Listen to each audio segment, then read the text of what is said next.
Hello guys, magbabike tayo. Pupunta tayo from Mintal to Baliok to Ril.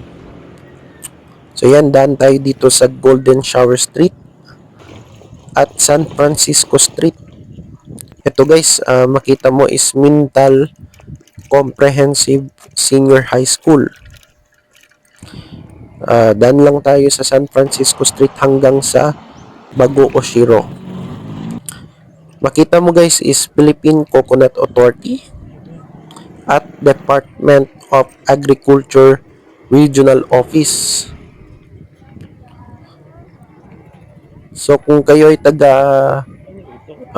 Mintal Tugbok, pwede kayong dumaan dito sa kalsada na ito.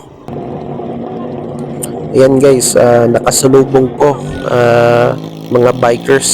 So pwede ring magbike dito sa kalsada na ito. Yan guys, oh. At yan, lusot na tayo sa Old Davao Cotabato Road or Libay Road. So itong kalsada na ito, alternate road ito, no? Kaysa sa duman kayo sa kabilang kalsada, yung Davao Cotabato Road. So pwede kayo dito sa Libay Road. So dito, yan yung daanan na papuntang Toril, Santa Cruz, and Digos. So yan, nasa Baliok Toril na tayo. Baliok Barangay Hall.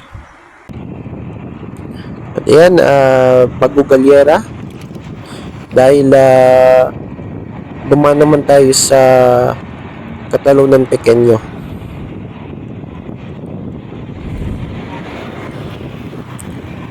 At Bago Galyera, tapos daan tayo sa Talomopuan Bypass Road. So ayan, tapos ito, nandito na tayo sa Davao Bukidnon Road. At yan yung nasa Katalunan Pequeño. Tapos ngayon, after nag-bike tayo, gutom na ako. So dito tayo sa Jollibee. So ito guys, duman tayo, Mintal, tapos Bagoshiro, no? Bagoshiro, tapos Libay Road, tapos Barangay Baliok. Tapos Barangay Baliok, balik tayo sa Bago Galyera at dumaan sa Bypass Road hanggang sa Katalunan Pequeño. So yan guys, at please subscribe and follow my social media accounts.